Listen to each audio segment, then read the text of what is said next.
저는 42, 이름은 태수입니다.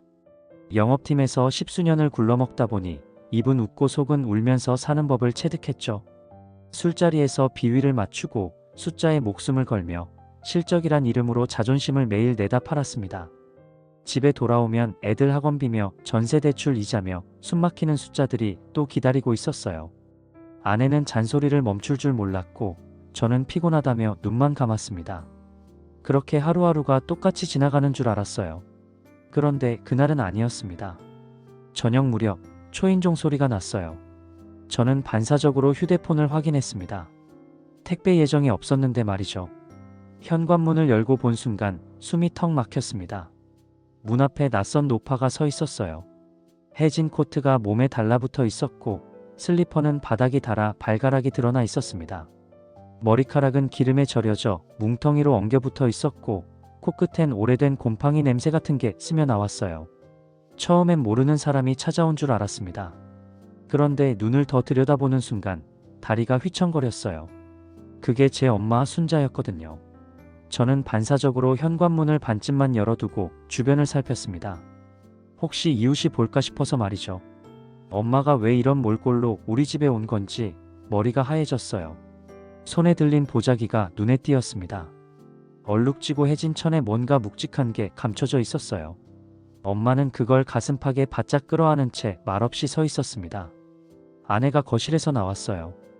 표정이 굳어졌습니다. 아이들은 뛰어놀다 문틈 사이로 엄마를 본 순간 킁킁 냄새를 맡더니 방으로 도망가듯 들어가 버렸어요. 저는 그 광경이 비수처럼 꽂혔습니다. 그 순간에도 엄마는 아무 말 없었어요. 구부정한 허리를 세우지 못한 채 그냥 문지방에 발을 걸치고 있었습니다. 저는 얼른 엄마를 안으로 들였습니다. 차마 내쫓을 수는 없었어요. 하지만 마음속은 요동쳤습니다.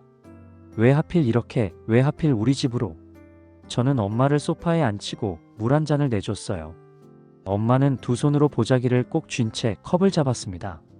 손등은 주름이 산처럼 솟아 있었고 때가 껴서 검게 변해 있었어요. 그 모습이 낯설었습니다.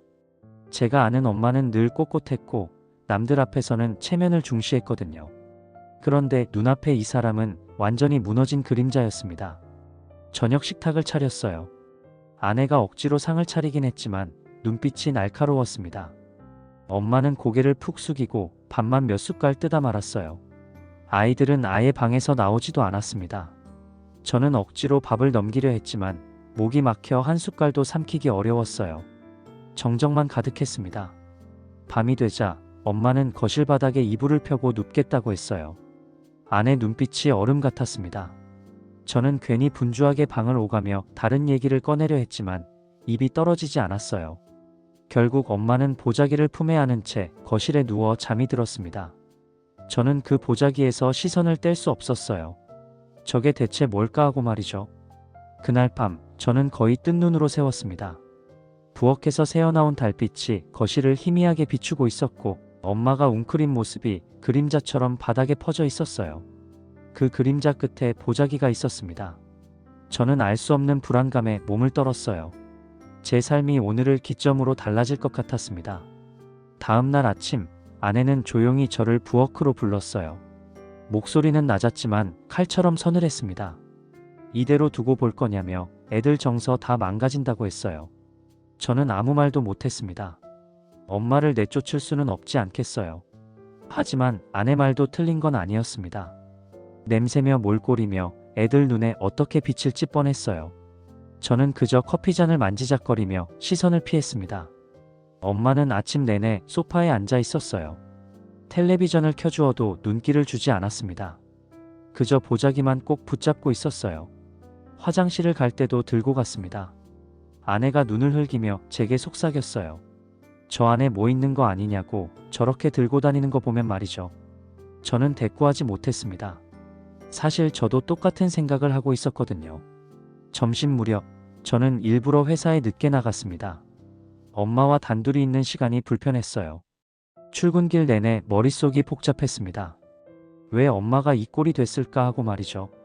원래 시골집에서 혼자 지내던 사람이었는데 땅 팔아 생활비 쓰고 조그만 밭 일구면서 버티는 줄 알았습니다. 그런데 갑자기 낯선 몰골로 나타나다니 말이에요. 그날 저녁 집안 공기가 더 무거워졌습니다. 아이들은 방에서 나오지 않았고 아내는 말수조차 줄였어요. 식탁에 앉은 엄마는 여전히 고개를 숙이고 밥만 뜨고 있었습니다. 저는 억지로 말을 붙였어요. 엄마, 무슨 일 있냐고, 갑자기 왜 이렇게 된 거냐고 물었습니다. 끝까지 말이 이어지지 않았어요. 엄마는 대답도 안 했습니다. 다만 숟가락을 잠시 내려놓더니 보자기를 더 세게 끌어안았어요. 그 순간 제 심장이 이상하게 쿵 내려앉았습니다. 밤이 깊어가자 저는 몰래 거실로 나왔어요. 엄마가 잠들어 있었습니다. 코트는 벗지도 않고 보자기는 가슴에 꼭 끌어안은 채였어요. 저는 그 옆에 서서 오래 내려다봤습니다. 손만 뻗으면 열어볼 수 있었어요. 하지만 이상하게 몸이 움직이지 않았습니다. 제가 그걸 열어버리는 순간 우리 삶이 되돌릴 수 없게 바뀔 것 같은 예감이 들었거든요. 그날 새벽 엄마가 꿈속에서 중얼거리는 걸 들었어요. 집은 금방 바뀐다. 금방 바뀐다고 말이죠. 저는 순간 등골이 서늘해졌습니다. 무슨 의미인지 알 수 없었어요. 하지만 그 말이 머리에 박혔습니다. 다음 날 회사에 가서도 거래처 사람 말을 듣는 둥 마는 둥 머릿속에서 계속 맴돌았어요. 금방 바뀐다. 대체 무슨 뜻일까 하고 말이죠. 며칠이 지나면서 집안 공기는 점점 숨막히게 변했어요. 아이들은 거실을 피했고 아내는 날마다 얼굴을 굳힌 채 살았습니다. 엄마가 있다는 사실 자체가 집을 낯설게 만들었어요. 저는 퇴근길에도 일부러 늦게 들어갔습니다. 문 열고 들어오면 맨 처음 마주치는 게 거실 소파에 앉아 보자기를 붙잡고 있는 엄마 모습이었거든요. 텔레비전 불빛이 얼굴을 비출 때면 엄마 눈동자가 이상하게 번쩍이는 것 같아 소름이 돋았습니다. 어느 날 제가 퇴근에 들어서자 엄마가 갑자기 자리에서 벌떡 일어섰어요. 그리고는 제 앞에 다가와 속삭였습니다. 목소리는 갈라져 있었어요. 이거 절대 뺏기면 안 된다고 말이죠. 순간 저는 몸이 굳어졌습니다. 무슨 말인가 되물으려 했지만 엄마는 다시 소파로 돌아가 앉아버렸어요. 아내가 그 장면을 보고 표정이 완전히 굳어졌습니다. 저녁 식탁에서 아내는 결국 폭발했어요. 당신 언제까지 이럴 거냐고, 애들이 눈앞에서 무너지고 있다고, 저 보자기 안에 뭐가 있든 간에 우리 집엔 안 맞다고 했습니다. 저는 반박하려다 말문이 막혔어요. 애써 웃어 보였지만 그 웃음은 허공에 흩어졌습니다. 그날 밤 저는 엄마가 잠든 틈을 타 보자기에 손을 뻗었어요. 천이 축축했고 묵직한 감촉이 느껴졌습니다. 그러나 그 순간 엄마가 눈을 번쩍 뜨며 제 손을 낚아챘어요. 건드리지 말라는 쉰 목소리가 거실을 울렸습니다. 저는 심장이 쿵 내려앉았어요. 아내가 방에서 뛰쳐나왔고 아이들까지 놀라 울음을 터뜨렸습니다. 엄마는 보자기를 가슴에 끌어안은 채 눈을 부릅떴어요. 아무도 가까이 오지 말라는 듯이 말이죠. 그 후로 저는 보자기에 대한 호기심을 억눌러야 했습니다. 하지만 오히려 더 집착하게 됐어요. 회사에서도 서류 대신 보자기 모양이 머릿속에 그려졌습니다. 술자리에서도 잔을 기울이며 괜히 만약 큰돈이 생기면 어떨지 같은 말을 꺼내게 됐어요. 사람들은 농담처럼 웃었지만 저는 진지했습니다. 제가 모르는 세계가 엄마 손에 쥐어져 있다는 사실이 저를 잠식해 갔어요. 그리고 어느 날 엄마는 예고도 없이 집을 떠났습니다. 보자기를 아는 채였어요. 행선지도 말하지 않았습니다. 나중에야 알았습니다. 엄마가 이번엔 둘째 동생 태식 집으로 간 것이었어요. 그 소식을 들은 순간 알 수 없는 불길한 예감이 밀려왔습니다. 태식은 겉으론 효자인 척하지만 누구보다 계산적인 놈이었거든요. 보자기를 본 순간 틀림없이 다른 반응을 보일 게 뻔했습니다. 엄마가 들고 온 보자기는 단순한 천덩어리가 아니었습니다. 얼룩이 여기저기 번져 있었고 손잡이 부분은 닳아 헤어져 있었어요. 그런데도 엄마는 그걸 절대 놓지 않았습니다. 밥을 먹을 때도 잠을 잘 때도 심지어 화장실을 갈 때조차 품에서 떼지 않았어요.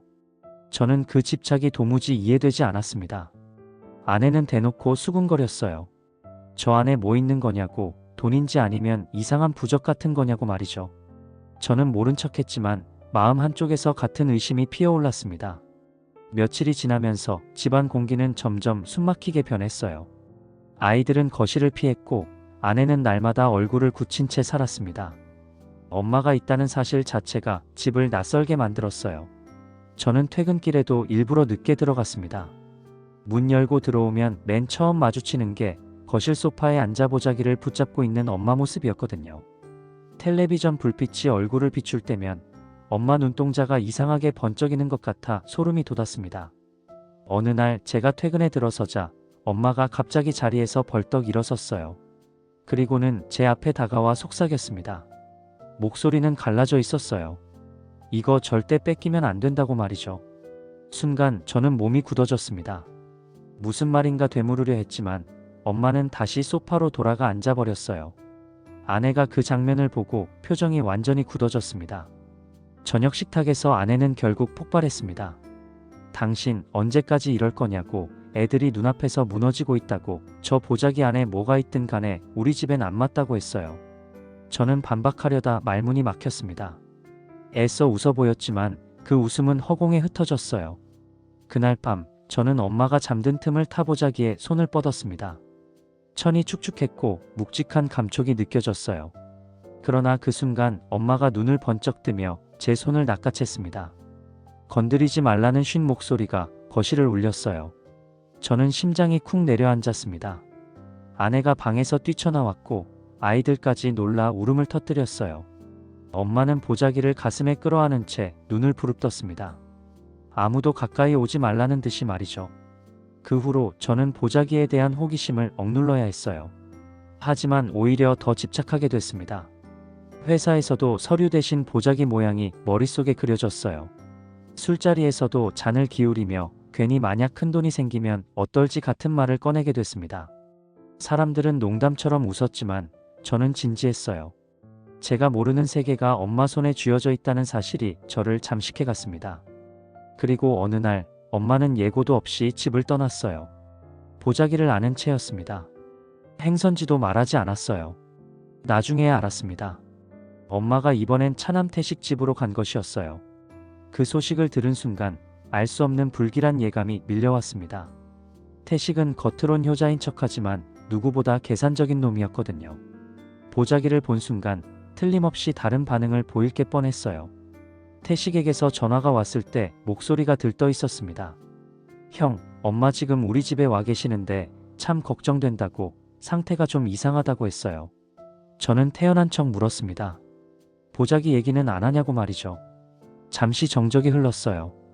태식은 피식 웃으며 말을 돌렸습니다. 하지만 그 웃음은 억지로 짜낸 것처럼 들렸어요. 저는 직감했습니다. 태식이 벌써 뭔가 눈치챘다는 걸 말이죠. 소문은 금세 돌았어요. 태식 아내가 지인들 모임에서 엄마가 자기 집에 와 있다고 떠벌렸다는 얘기를 들었습니다. 말끝마다 우린 모시는 게 어렵지 않다며 생색을 냈다고 했어요. 저는 치밀어 오르는 짜증을 참았습니다. 체면 차리는 데는 둘째가 없는 집안이니까 말이죠.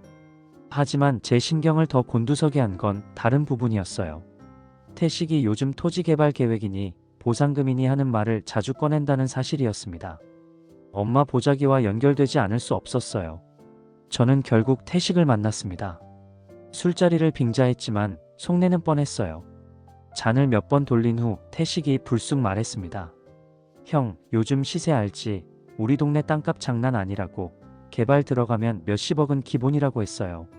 저는 잔을 들고 고개를 끄덕였지만 속이 얼어붙었습니다. 태식 눈빛이 번쩍였어요. 엄마가 그 동네 땅 갖고 있었잖냐고. 형, 혹시 알고 있었냐고 말이죠. 순간 저는 말문이 막혔어요. 대답을 피하려 했지만 태식은 이미 확신에 찬 얼굴이었습니다. 그날 집으로 돌아오는 길 발걸음이 휘청거렸어요. 머릿속에서 보자기와 땅값, 보상금이 하나로 연결됐습니다. 혹시 엄마가 그 안에 숨겨둔 게 돈일까? 아니면 땅 문서일까 하고 말이죠. 180억, 그런 숫자가 현실에 있을까 싶으면서도 이상하게 가슴이 뛰었어요. 저는 점점 더 깊은 수렁에 빠져들고 있었습니다. 엄마가 어디서 무엇을 하고 있는지 알 수 없는 상황 속에서 저는 매일같이 그 보자기를 떠올렸습니다. 천의 결 하나하나, 매듭의 모양, 엄마가 그걸 품에 끌어안던 손의 각도까지도 생생하게 기억났어요. 그리고 그 기억들이 점점 더 강렬한 의문으로 변해갔습니다. 도대체 그 안에 무엇이 들어있기에 엄마가 그렇게까지 집착하는 걸까 하고 말이죠. 태식은 39, 제 동생입니다. 외모도 반듯하고 말도 잘해요. 회사에서 인정받는 척하고 주변 사람들에겐 늘 효자라는 소리를 듣습니다. 하지만 저는 알아요. 속으로는 누구보다 이익 계산에 밝고 자기 이득을 위해서라면 무슨 말이든 지어낼 수 있는 사람이라는 걸 말이죠. 엄마가 태식집으로 간다는 소식을 들었을 때 가슴이 철렁 내려앉았습니다. 며칠 뒤 태식에게서 전화가 왔어요. 목소리가 들떠 있었습니다. 형, 엄마 지금 우리 집에 와 계시는데 참 걱정된다고, 상태가 좀 이상하다고 했어요. 저는 태연한 척 물었습니다. 보자기 얘기는 안 하냐고 말이죠. 잠시 정적이 흘렀어요. 태식은 피식 웃으며 말을 돌렸습니다. 하지만 그 웃음은 억지로 짜낸 것처럼 들렸어요. 저는 직감했습니다. 태식이 벌써 뭔가 눈치챘다는 걸 말이죠. 소문은 금세 돌았어요. 태식 아내가 지인들 모임에서 엄마가 자기 집에 와 있다고 떠벌렸다는 얘기를 들었습니다. 말끝마다 우린 모시는 게 어렵지 않다며 생색을 냈다고 했어요. 저는 치밀어 오르는 짜증을 참았습니다. 체면 차리는 데는 둘째가 없는 집안이니까 말이죠. 하지만 제 신경을 더 곤두서게 한 건 다른 부분이었어요. 태식이 요즘 LH 개발 계획이니 보상금이니 하는 말을 자주 꺼낸다는 사실이었습니다. 엄마 보자기와 연결되지 않을 수 없었어요. 저는 결국 태식을 만났습니다. 술자리를 빙자했지만 속내는 뻔했어요. 잔을 몇 번 돌린 후 태식이 불쑥 말했습니다. 형, 요즘 시세 알지? 우리 동네 땅값 장난 아니라고. 개발 들어가면 몇십억은 기본이라고 했어요. 저는 잔을 들고 고개를 끄덕였지만 속이 얼어붙었습니다. 태식 눈빛이 번쩍였어요. 엄마가 그 동네 땅 갖고 있었잖냐고. 형, 혹시 알고 있었냐고 말이죠. 순간 저는 말문이 막혔어요. 대답을 피하려 했지만 태식은 이미 확신에 찬 얼굴이었습니다. 그날 집으로 돌아오는 길 발걸음이 휘청거렸어요. 머릿속에서 보자기와 땅값, 보상금이 하나로 연결됐습니다. 혹시 엄마가 그 안에 숨겨둔 게 돈일까? 아니면 땅 문서일까 하고 말이죠. 180억, 그런 숫자가 현실에 있을까 싶으면서도 이상하게 가슴이 뛰었어요. 저는 점점 더 깊은 수렁에 빠져들고 있었습니다. 태식과 마주 앉았던 그날 밤이 자꾸 머리를 잡아당겼어요. 잔이 오가던 테이블 위에서 반짝이던 눈빛. 겉으로는 안부를 묻는 표정이었는데 속은 다른 말을 하고 있었습니다. 제가 모르는 문장을 이미 끝까지 읽어버린 사람 같은 얼굴이었어요. 저는 웃는 흉내를 냈습니다. 회사에서 수십 번 연습된 표정이라 똑같이 따라할 수 있었어요. 하지만 속은 들끓었습니다. 보자기가 갑자기 더 무거워진 느낌이었어요. 손에 쥐지도 못하는데 어깨가 내려앉았습니다. 퇴근길 전철창에 비친 제 얼굴을 오래 바라봤어요. 피곤이 낡은 벽지처럼 들러붙어 있었습니다. 호주머니에서 전표가 만져졌어요.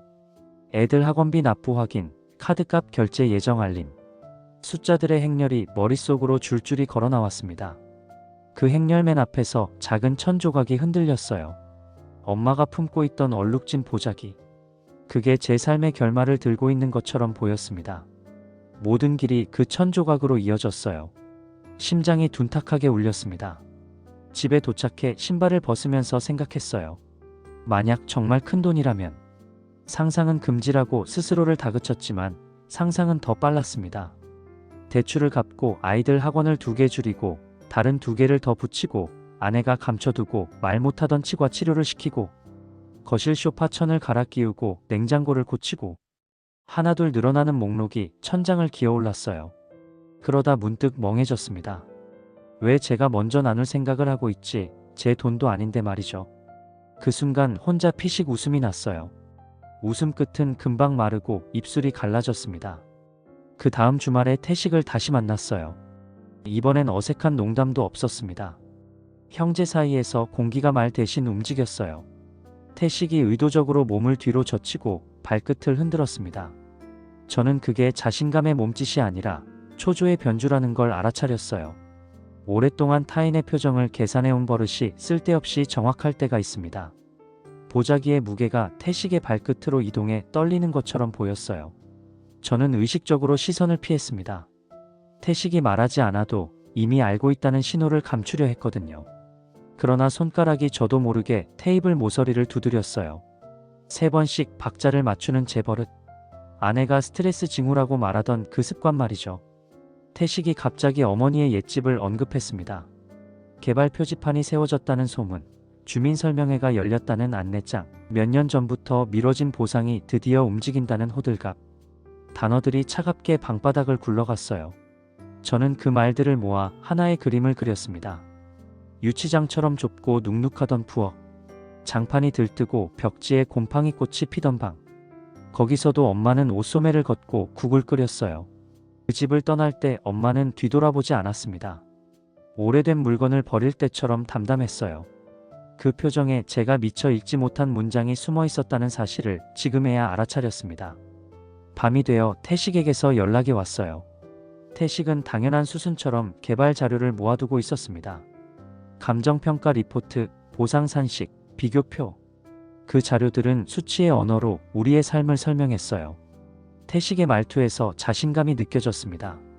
이미 꽤 많은 사실에 접근했다는 확신이었어요. 제 손이 식탁 위에서 미세하게 떨렸습니다. 태식이 알아낸 숫자와 제가 상상하는 숫자가 가까운 자리에서 만난다면 그 다음은 순식간일 것 같았어요.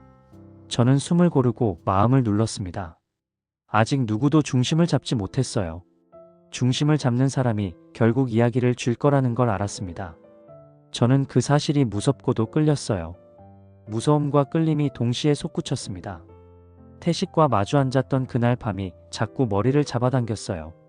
잔이 오가던 테이블 위에서 반짝이던 눈빛. 겉으로는 안부를 묻는 표정이었는데 속은 다른 말을 하고 있었습니다. 제가 모르는 문장을 이미 끝까지 읽어버린 사람 같은 얼굴이었어요. 저는 웃는 흉내를 냈습니다. 회사에서 수십 번 연습된 표정이라 똑같이 따라할 수 있었어요. 하지만 속은 들끓었습니다. 보자기가 갑자기 더 무거워진 느낌이었거든요. 손에 쥐지도 못하는데 어깨가 내려앉았습니다. 퇴근길 전철창에 비친 제 얼굴을 오래 바라봤어요. 피곤이 낡은 벽지처럼 들러붙어 있었습니다. 호주머니에서 전표가 만져졌어요. 애들 학원비 납부 확인, 카드값 결제 예정 알림. 숫자들의 행렬이 머릿속으로 줄줄이 걸어 나왔습니다. 그 행렬맨 앞에서 작은 천 조각이 흔들렸어요. 엄마가 품고 있던 얼룩진 보자기. 그게 제 삶의 결말을 들고 있는 것처럼 보였습니다. 모든 길이 그 천 조각으로 이어졌어요. 심장이 둔탁하게 울렸습니다. 집에 도착해 신발을 벗으면서 생각했어요. 만약 정말 큰 돈이라면. 상상은 금지라고 스스로를 다그쳤지만 상상은 더 빨랐습니다. 대출을 갚고 아이들 학원을 2개 줄이고 다른 2개를 더 붙이고 아내가 감춰두고 말 못하던 치과 치료를 시키고 거실 소파천을 갈아 끼우고 냉장고를 고치고 하나둘 늘어나는 목록이 천장을 기어올랐어요. 그러다 문득 멍해졌습니다. 왜 제가 먼저 나눌 생각을 하고 있지? 제 돈도 아닌데 말이죠. 그 순간 혼자 피식 웃음이 났어요. 웃음 끝은 금방 마르고 입술이 갈라졌습니다. 그 다음 주말에 태식을 다시 만났어요. 이번엔 어색한 농담도 없었습니다. 형제 사이에서 공기가 말 대신 움직였어요.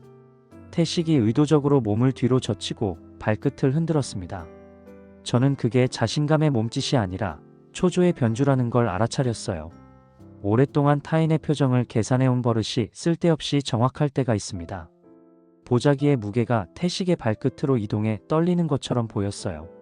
저는 의식적으로 시선을 피했습니다. 태식이 말하지 않아도 이미 알고 있다는 신호를 감추려 했거든요. 그러나 손가락이 저도 모르게 테이블 모서리를 두드렸어요. 3번씩 박자를 맞추는 제 버릇. 아내가 스트레스 징후라고 말하던 그 습관 말이죠. 태식이 갑자기 어머니의 옛집을 언급했습니다. 개발 표지판이 세워졌다는 소문, 주민설명회가 열렸다는 안내장, 몇 년 전부터 미뤄진 보상이 드디어 움직인다는 호들갑. 단어들이 차갑게 방바닥을 굴러갔어요. 저는 그 말들을 모아 하나의 그림을 그렸습니다. 유치장처럼 좁고 눅눅하던 부엌, 장판이 들뜨고 벽지에 곰팡이 꽃이 피던 방. 거기서도 엄마는 옷소매를 걷고 국을 끓였어요. 그 집을 떠날 때 엄마는 뒤돌아보지 않았습니다. 오래된 물건을 버릴 때처럼 담담했어요. 그 표정에 제가 미처 읽지 못한 문장이 숨어 있었다는 사실을 지금에야 알아차렸습니다. 엄마가 제 집을 떠나 태식 집으로 넘어간 첫날 밤, 저는 잠들 수가 없었어요. 베개를 뒤집고 창문을 열었다 닫고 물을 마시고 손을 씻었습니다. 시계를 2번 보고 휴대폰을 3번 확인했어요. 알림은 없었습니다. 침묵이 더 시끄러웠어요. 새벽에 눈을 붙이는 듯 했는데 꿈속에서 문이 울렸습니다. 문틈으로 보자기의 끝이 슬금슬금 빠져나왔어요. 제가 붙잡으려 손을 뻗자 천이 모래처럼 흐트러졌습니다. 모래 속에서 허연 종이가 드러났어요. 숫자들이 어둠을 발광하는 것처럼 떠올랐습니다. 전광판처럼 빛나는 자리들. 기억이 거기서 멈췄어요. 아침에 눈을 뜨자 저는 곧장 장부를 열었습니다. 우리 집의 입출금, 흑백의 표로 된 현실이었어요. 몇 번을 들여다봐도 같은 결론. 빠듯함. 그 단어 하나였습니다. 저는 한숨을 삼켰어요. 그리고 갑자기 마음이 기울었습니다. 태식에게 다시 전화를 걸었어요. 상태를 물었습니다. 대답은 짧았어요. 무탈하다고 했습니다. 낯빛은 말과 달랐을 것입니다. 목소리에서 손가락을 비비는 마찰음이 났어요. 망설임이 목 안쪽에서 쉬고 있었습니다. 그날 저녁 저는 자동차를 끌고 어둑한 도로를 달려 태식집 근처까지 갔어요. 집 앞에서 내리지는 않았습니다. 뒷좌석에 몸을 기댄 채 불 꺼진 창문들을 올려다봤어요. 어느 불빛 아래에 엄마가 있을지 가늠했습니다. 보자기는 어느 모서리에 놓여 있을지 상상했어요. 제가 한 걸음 다가서면 일이 커질 것 같았습니다. 그래서 멈춰 섰어요. 그러나 멈춰 선 사람도 안에서 무너집니다. 머리 뒤에서 째깍거리는 소리가 들렸어요. 시간이 제 편이 아니라는 신호였습니다. 다음 날 사무실에서 회의가 열렸어요. 저는 거의 말을 하지 않았습니다. 팀장이 질문을 던졌는데 대답이 한 박자 늦었어요. 엇박자는 금방 들통납니다. 실수 없는 표정을 지으려 입꼬리를 지탱했어요. 그 사이 제 머릿속에서는 다른 회의가 열렸습니다. 엄마와 태식과 저. 테이블 가운데에 보자기가 놓여있고 세 사람의 시선이 그 천을 중심으로 모였어요. 말 한마디 없이도 온갖 소리가 들려왔습니다. 필요와 결핍과 불안과 자격이라는 말 없는 소리. 저는 그 소리들 사이로 손을 넣어 정지 버튼을 누르고 싶었어요. 그러나 그런 버튼은 없었습니다. 영화가 아니고 삶이었거든요. 저녁에 집에 돌아오니 아내가 조심스레 물었어요. 태식네는 잘 있냐고. 저는 아무렇지 않은 척 고개를 끄덕였습니다. 아내의 입술이 얇게 굳었어요. 말하지 않은 문장들이 부엌 공기 속에 섞였습니다. 저도 말을 아꼈어요. 입을 열면 가볍게 흘러나갈 것 같았거든요. 아직 이르다. 확신이 필요하다. 머릿속에서 누구 하나가 그렇게 속삭였습니다. 그 목소리는 저였고 동시에 제가 아니었어요. 밤이 깊어질수록 저는 형제의 눈빛을 계속 떠올렸습니다. 태식의 광대뼈 바로 아래에 서늘하게 매달린 움푹한 그림자. 욕망은 언제나 그 그림자의 자리를 잡아요. 저는 제 얼굴에 같은 그림자가 있는지 손끝으로 더듬었습니다. 있었어요. 어제 오늘에 생긴 게 아니었습니다. 오래전부터 있었고 저는 그걸 모른 척하며 살아왔어요. 엄마가 이 도시를 배회하는 동안 제 그림자는 더 길어졌습니다. 길어진 만큼 돌아갈 길이 멀어졌어요. 저는 그 사실을 알면서도 시선을 돌렸습니다. 조금만 더 버텨보자고 스스로를 달랬어요. 그러다 보자기 속의 것이 제 입속에 박힌 계시처럼 느껴졌습니다. 씹을 수도 삼킬 수도 없는 덩어리. 혀끝에서 쓴맛이 올라왔어요. 그날 밤 마지막으로 거울 앞에 섰습니다. 입술을 굳게 다물고 제 눈을 똑바로 봤어요. 속으로 천천히 말들을 나열했습니다. 어머니, 보상, 땅, 개발, 형제, 나. 순서가 매번 바뀌었어요. 어떤 배열로 놓아도 문장이 되지 않았습니다. 단어만 있었어요. 그래서 더 피곤했습니다. 잠을 청하려 누웠어요. 귀 안쪽에서 작은 금속 소리 같은 게 들렸습니다. 열쇠가 맞물리는 소리. 그 소리가 문을 열지 닫을지 알 수 없었어요. 어둠이 한 겹 더 내려앉았습니다. 저는 손을 가슴 위에 올리고 숨을 세었어요. 하나, 둘, 셋. 그 숫자 위로 태식의 눈빛이 다시 떠올랐습니다. 끝내 잠을 이루지 못한 채 새벽을 맞았어요. 태연은 35, 가족 가운데에서 가장 느슨한 줄에 묶인 사람입니다. 프리랜서라고 자신을 소개하지만 정확히 뭐 하는지는 모호했어요. 한동안 음악을 한다고 했고 또 한동안은 영상 일을 한다고 했습니다. 번 돈은 금세 사라졌고 번아웃이라는 말을 쉽게 꺼냈어요. 가족 모임에 오면 늘 늦었고 올 때마다 표정이 밝았습니다. 돈에 무심한 사람처럼 보였어요. 무심은 어떤 때 허세의 다른 이름입니다. 저는 그걸 잘 알았어요. 제 속 어딘가에도 같은 무심의 그림자가 잠시 살았던 적이 있었거든요. 엄마가 태식집을 거쳐 며칠 뒤 태연 집으로 갔다는 연락을 받았습니다. 아주 짧은 문자였어요. 잘 지내고 있다는 그 문장 앞뒤에 아무 장식도 없었습니다. 저는 그 짧음이 오히려 마음을 건드렸어요. 태연이 갑작스레 맡아줄 사람일까? 보살핌을 오래 지속할 근육이 있는 사람일까? 의심이 고개를 들었습니다. 하지만 곧 생각을 바꿨어요. 어쩌면 태연이라서 가능할지도 모른다고. 계산이 느린 사람에게는 때때로 친절이 남아요. 친절이 오래가지는 않는다 해도 순간의 온도가 있습니다. 엄마는 어쩌면 그 온도를 찾고 있었을지도 모르거든요. 저녁 무렵 태연에게서 전화가 왔어요. 술 기운이 목소리에 얹혀 있었습니다. 엄마가 밤마다 같은 말을 반복한다는 얘기였어요. 집은 금방 바뀐다. 금방 바뀐다고 말이죠. 저는 그 말을 머릿속에서 굴렸습니다. 금방 바뀐다. 두 단어 사이의 간격이 이상하게 멀었어요. 개발과 보상금의 언어로 치환하면 너무 명확해졌습니다. 너무 명확하면 오히려 믿기 어려워요. 저는 그 간격을 붙였다 떼었다 하며 의미를 찾았습니다. 찾은 의미가 불길했어요.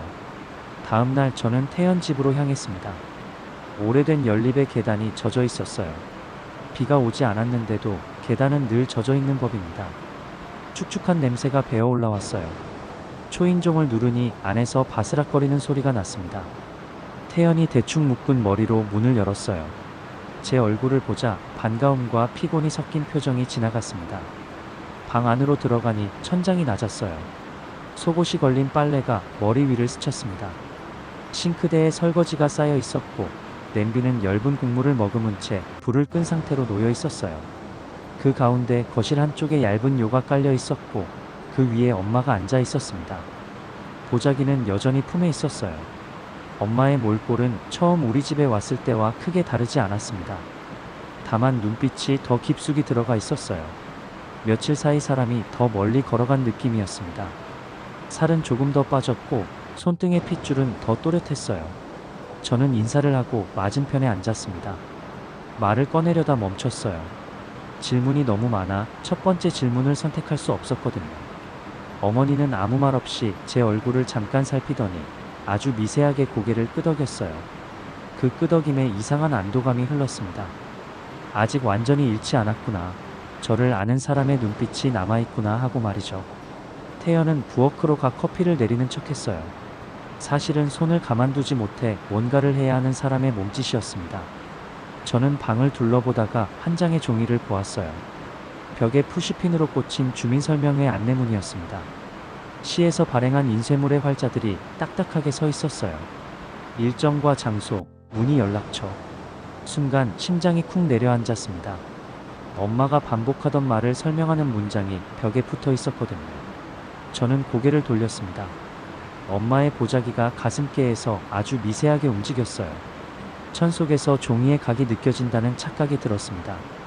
오후가 기울 무렵 엄마가 잠시 졸았어요. 그 틈에 태연이 낮은 목소리로 털어놓았습니다. 욕실 앞에 보자기가 놓여있길래 순간적으로 호기심에 손을 댔다는 얘기였어요. 조금 벌어진 틈 사이로 낡은 서류가 보였다고 했습니다. 아주 오래된 도장 자국과 이름과 숫자가 순간 번쩍했다는 말이었어요. 저는 숨을 들이켰다가 내쉬지 못했습니다. 태연은 덧붙였어요. 돈 냄새가 난다고, 종이에서조차 돈 냄새가 난다고 말이죠. 저는 눈을 감았습니다. 뇌 한가운데가 마비되는 기분이었어요. 상상 속 덩어리가 이제 구체적인 질감을 갖기 시작했습니다. 저녁이 되어 등불 같은 주황빛이 방에 번졌어요. 그 빛은 오래된 물건들을 더 오래되어 보이게 만듭니다. 엄마의 코트는 그림자와 엉켜 하나의 덩어리가 됐어요. 보자기는 그 덩어리의 심장처럼 미세하게 오르내렸습니다. 저는 다짐했어요. 지금 당장은 건드리지 않겠다고. 하지만 다음 생각이 곧 따라왔습니다. 대신 확인하겠다고. 확인과 침범 사이의 경계를 저는 너무 쉽게 흐려요. 누구나 그렇습니다. 진실을 알고 싶다는 욕구는 언제나 예의를 이기거든요. 예의를 이긴 순간부터 사람은 비밀의 공범이 됩니다. 저는 이미 그 변곡점을 넘어가고 있었어요. 밤이 되자 엄마가 다시 중얼거렸습니다. 금방 바뀐다. 이번엔 뒤에 덧붙는 말이 있었어요.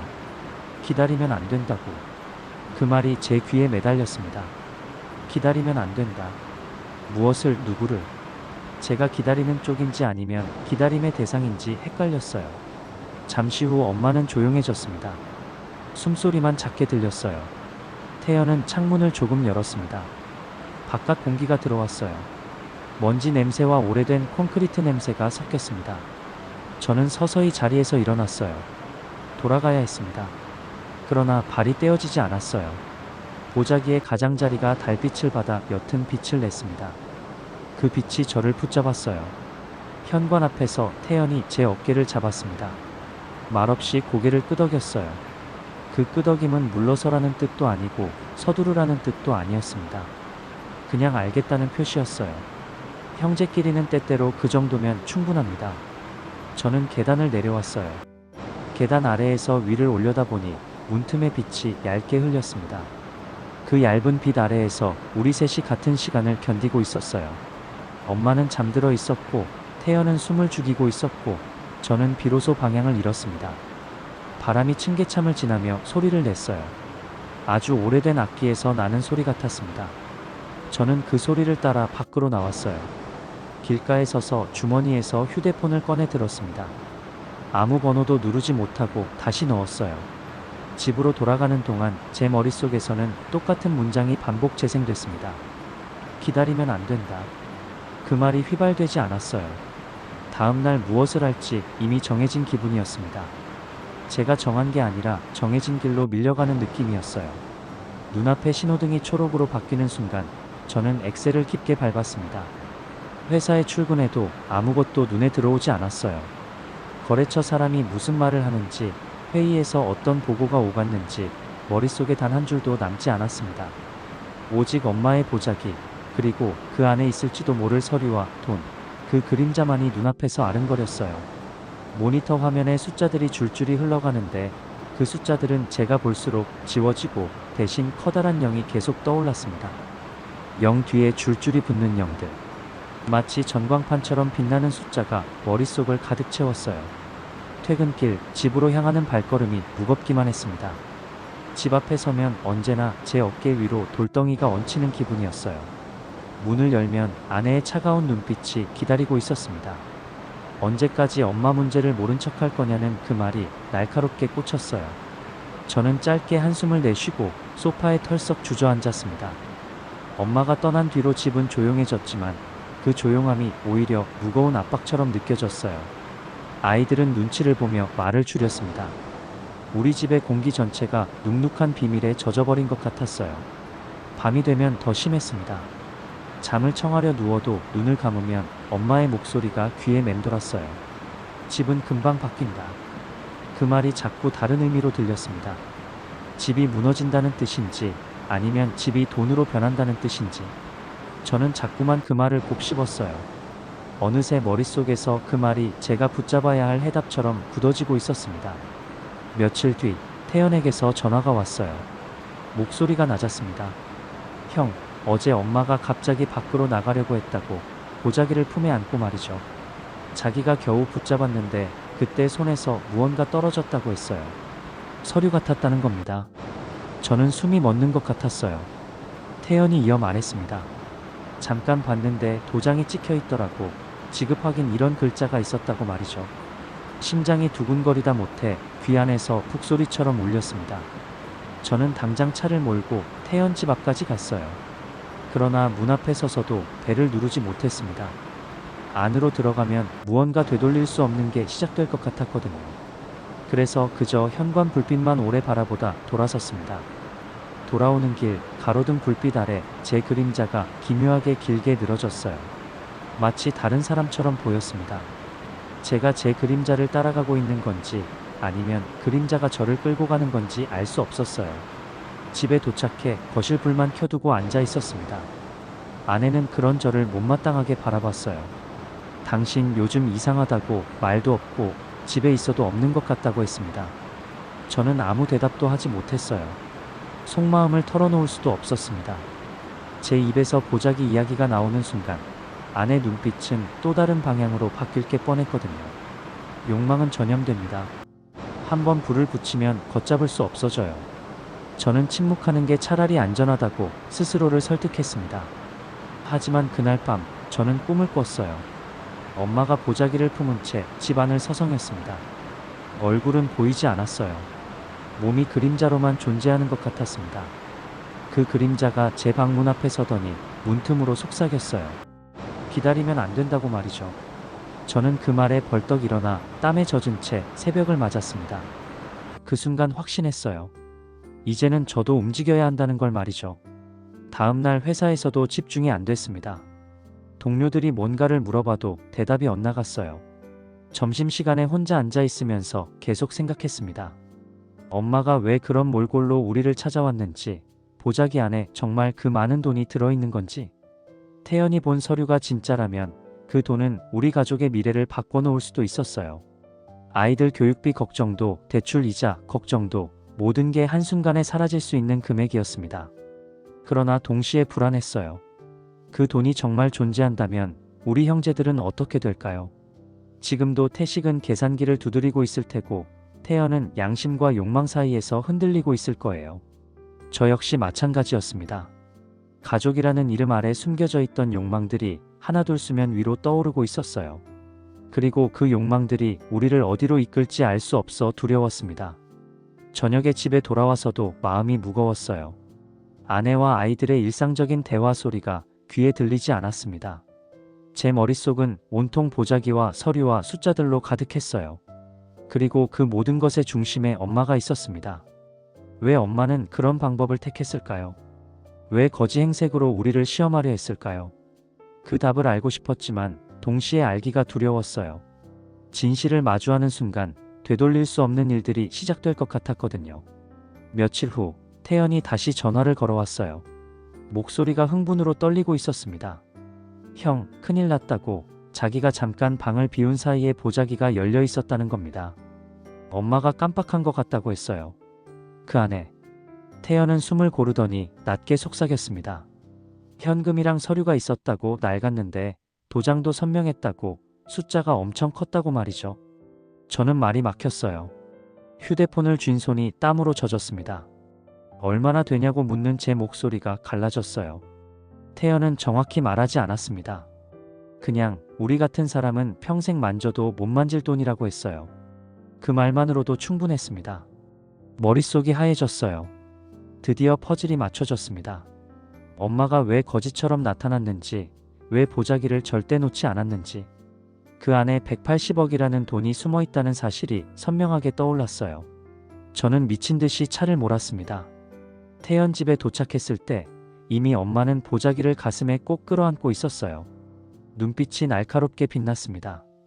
제가 들어서자 엄마는 본능적으로 보자기를 움켜쥐었어요. 그 손등 위로 굵은 핏줄이 솟아 있었습니다. 저는 그 모습에 숨이 막혔어요. 태연은 눈짓으로 저를 부르며 부엌으로 데려갔습니다. 형, 이제 어떡할 거냐고, 자기 혼자선 못 버티겠다고 했어요. 그의 목소리는 절박했습니다. 부엌 창문 틈으로 엄마의 실루엣이 보였어요. 구부정한 어깨, 움켜쥔 손. 저는 그 모습을 보며 알 수 없는 감정에 휘말렸습니다. 두려움, 욕망, 죄책감이 한꺼번에 목구멍을 막았어요. 저는 작은 목소리로 말했습니다. 일단 확인해야 된다고. 제 말이 떨어지자 태연 눈빛이 흔들렸어요. 우리 둘 다 이미 같은 선을 넘은 거였습니다. 그날 밤 저는 잠을 이루지 못했어요. 소파에 누운 엄마가 잠든 틈을 노려보자기를 열 수 있을까? 머릿속에서 수십 번 시뮬레이션을 돌렸습니다.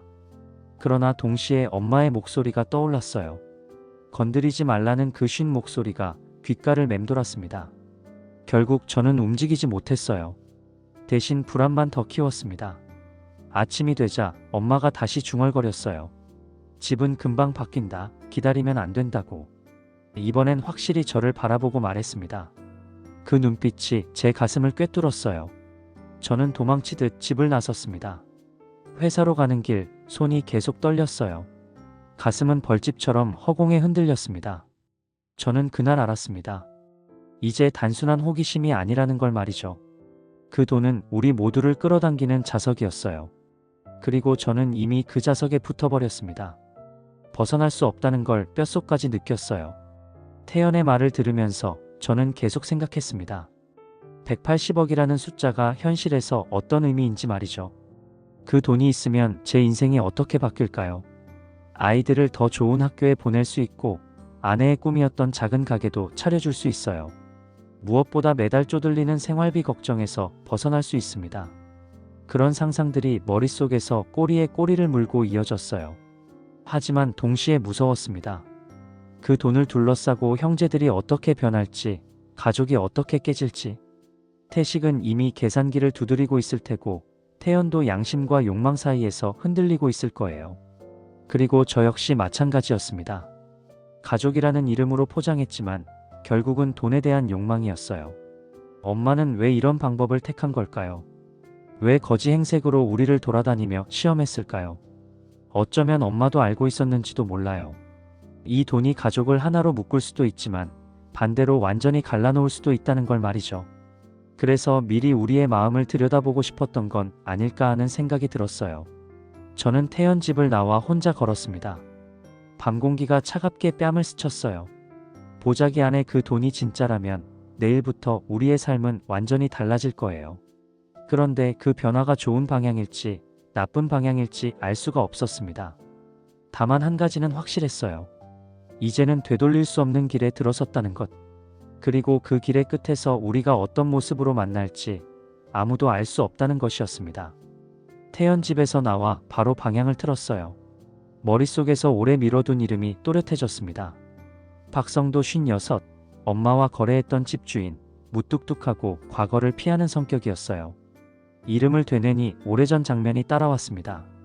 낡은 대문 앞에서 서류를 내밀던 박성도의 굳은 손등, 말수 적은 얼굴, 눈길을 피하던 습관. 그때는 별 의미 없이 지나갔는데 지금은 모든 디테일이 힌트처럼 보였어요. 몸이 먼저 움직였습니다. 주소록에서 번호를 찾아 불렀어요. 신호음이 3번 울리고 연결됐습니다. 박성도의 낮은 숨소리가 들렸고 형식적인 안부가 몇 마디 오갔어요. 말들은 겉돌았습니다. 핵심을 회피하는 태도는 예전 그대로였어요. 그러나 이번에는 회피가 더 불편하게 느껴졌습니다. 그래서 더 파고들었어요. 개발 얘기를 꺼내자 박성도의 호흡이 아주 잠깐 끊겼습니다. 그 짧은 공백이 확신으로 번졌어요. 길을 건너 오래된 부지로 갔습니다. 울타리 너머에 노랗게 바랜 안내문이 붙어 있었고 철문에는 접근 자제라는 붓글씨 같은 경고가 달라붙어 있었어요. 겨울을 2번 지나며 빛이 바랜 종이. 날짜를 읽으니 설명에는 2023년 초였습니다. 엄마가 여기저기 집을 옮겨 다니기 시작한 시기와 맞물렸어요. 저는 철문 틈으로 안쪽을 들여다봤습니다. 잡초가 허리만큼 자라 있었고 오래된 지붕들이 비스듬히 기울어져 있었어요. 그 풍경 위로 현금다발의 이미지가 겹쳐졌습니다. 종이와 흙냄새가 뒤섞인 냄새가 실제처럼 코끝에 닿았어요. 박성도를 만나기로 마음먹고 시간을 잡았습니다. 낮술집처럼 어둡고 빛이 낮게 깔리는 밥집을 택했어요. 박성도는 약속 시간보다 10분 늦게 들어왔습니다. 어깨가 무거워 내려앉은 사람처럼 보였어요. 테이블에 앉자 습관적으로 허리춤을 만졌습니다. 담배를 찾는 몸짓 같았지만 꺼내지는 않았어요. 저는 경계의 눈길과 넌지시 던지는 말 사이에서 균형을 잡았습니다. 돈 얘기를 먼저 꺼내지는 않았어요. 대신 절차를 물었습니다. 서류를 주고받던 날의 기억을 묻고 그때 도장을 누가 찍었는지, 금액은 언제 확정됐는지, 연락창구가 어디졌는지. 박성도는 처음엔 고개만 끄덕이며 애매하게 얼버무렸어요. 그러다 특정 단어에 반응했습니다. 지급 확정, 이의 신청, 감정평가. 입술이 미세하게 말라붙었다 떼어지는 소리가 났어요. 숟가락을 쥔 손가락 마디에 힘이 들어가 있었습니다. 저는 그 힘줄을 보며 계산했어요. 거짓을 억누르는 힘인지 진실을 겨우 견디는 힘인지. 오래 기다리자 입이 열렸어요. 말은 돌려서 나왔습니다. 행정 절차가 복잡했고 사람들마다 받는 액수가 달랐고 같이 묶여있던 필지 중 몇 곳은 이의가 걸려 지연됐고 결국 일부는 합의로 밀어붙였고 남은 건 서류에 잉크가 마르기 전에 사라졌다고 했어요. 사라졌다는 말이 귀에 걸렸습니다. 무엇이 어디로 사라진 건지, 누가 사라지게 했는지. 질문은 많았지만 입 밖으로는 몇 개만 꺼냈어요. 그 사이에 박성도의 얼굴이 조금 흐트러졌습니다. 눈꺼풀이 버거워 보였어요. 표정 틈으로 피로가 새어나왔습니다. 피로 속에서 안도도 보였어요. 말하고 싶지 않았지만 말하면 가벼워지는 종류의 이야기. 그러나 결정적인 대목이 닿을 때마다 박성도는 어김없이 갈피를 바꿨어요. 낚싯줄이 물고기를 스치고 지나가듯 아슬아슬하게 비껴갔습니다. 저는 다른 길로 우회했어요. 엄마가 왜 거지 행색을 했는지 단서가 필요하다고 말했습니다. 박성도는 고개를 약간 숙였어요. 시선을 바닥에 떨궜다가 다시 올렸습니다. 눈동자에 짧은 긴장이 떠올랐다 사라졌어요. 그때서야 조심스레 한 가지를 덧붙였습니다. 보상이 확정된 날 엄마가 현장을 떠나며 뒤도 돌아보지 않았다는 말이었어요. 주변 사람 몇이 어리둥절해했고 어떤 사람은 웃으며 대단한 배포라고 평했다는 소문. 엄마는 그 말들에 아무 반응을 보이지 않았다고 했습니다. 그냥 한번 고개를 끄덕였다는 제스처만 남겼다고 했어요. 저는 그 끄덕임을 머릿속에서 재생했습니다. 우리 집 거실에서 보자기를 끌어안고 있던 끄덕임과 겹쳐졌어요. 같은 움직임, 같은 결. 거기에는 체념과 결심이 동시에 있었습니다.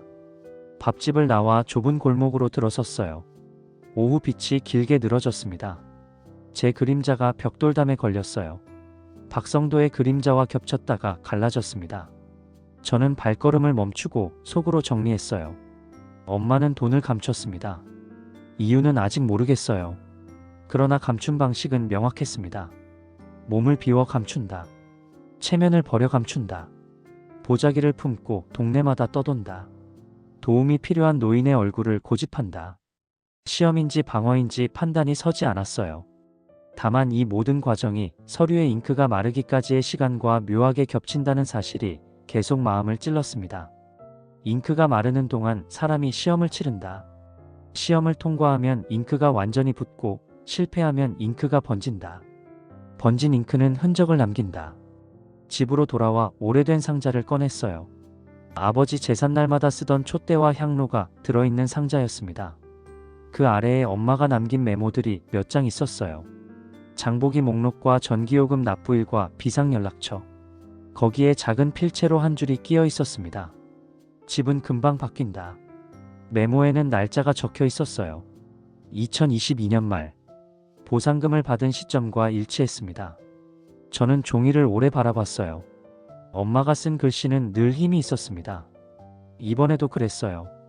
금방이라는 단어에서 유난히 힘이 느껴졌습니다. 금방이란 말은 때로 위협입니다. 기다리는 자를 초조하게 만들어요. 저는 메모를 접어 지갑에 넣었습니다. 지갑이 두툼해진 느낌이 들었어요. 기분 탓이었습니다. 그러나 그 무게는 오래 사라지지 않았어요. 밤이 되어 태식에게서 연락이 왔습니다. 태식은 당연한 수순처럼 개발 자료를 모아두고 있었어요. 감정평가 리포트, 보상산식, 비교표. 그 자료들은 수치의 언어로 우리의 삶을 설명했습니다. 태식의 말투에서 자신감이 느껴졌어요. 이미 꽤 많은 사실에 접근했다는 확신이었습니다. 제 손이 식탁 위에서 미세하게 떨렸어요. 태식이 알아낸 숫자와 태연이 본 서류의 숫자가 가까운 자리에서 만난다면 그 다음은 순식간일 것 같았습니다. 저는 숨을 고르고 마음을 눌렀어요. 아직 누구도 중심을 잡지 못했습니다. 중심을 잡는 사람이 결국 이야기를 준다. 저는 그 사실이 무섭고도 끌렸어요. 무서움과 끌림이 동시에 솟구쳤습니다. 인간은 그 사이에서 자주 실수합니다. 저도 그랬어요. 그 밤에 실수 하나를 마음속에서 승인했습니다. 움직일 준비. 확인을 위한 확인. 선을 더 안으로 옮기는 일이었어요. 아침에 눈을 뜨자 마음이 먼저 움직였어요. 몸은 그 뒤를 따라갔습니다. 출근 복장을 걸쳤지만 목적지는 회사가 아니었어요. 작은 노트와 펜을 주머니에 넣고 길을 나섰습니다. 오늘 해야 할 일은 단순했어요. 숫자의 얼굴을 확인하는 일, 서류의 목소리를 직접 듣는 일, 눈으로 본 사실만을 모아 말로 정리하는 일. 머릿속에서 세 단계를 되뇌니 호흡이 안정됐습니다. 스스로를 속이는 기술은 언제나 단순함에서 시작해요. 먼저 태식. 카페의 창가 자리를 잡았어요. 태식은 제 시간에 도착했습니다. 표정은 정돈되어 있었고 손에는 클리어 파일이 들려 있었어요. 파일 속에 정리된 표와 그래프들이 비스듬히 빛났습니다. 태식은 자료를 꺼내 탁자 위에 펼쳤어요. 말은 조심스럽게 풀렸습니다. 공식 문서의 일부, 온라인에서 수집한 기사, 관계자에게서 들었다는 뒷얘기. 저는 단어들을 정리된 목록처럼 받아 적었어요. 태식의 문장들 사이사이에서 어떤 단어는 불필요했고 어떤 단어는 중심을 찔렀습니다. 감정평가 기준치 상향, 이의신청의 기각, 최종 보상액 확정. 이 세 단어가 선명했어요. 금액대는 특정 구간에 몰려 있었습니다. 다만 엄마의 필지는 복합으로 엮여 있어 변동폭이 컸다고 했어요. 태식은 자신만만해 보였습니다. 마치 이 모든 구조를 설계한 사람처럼 설명했어요. 듣는 동안 제 목 뒤가 서늘했습니다. 설명의 자신감은 때로 실제보다 과장된 해석을 더 씹히거든요. 저는 그 과장을 속으로 덜어냈어요. 남은 핵심만 다시 적었습니다.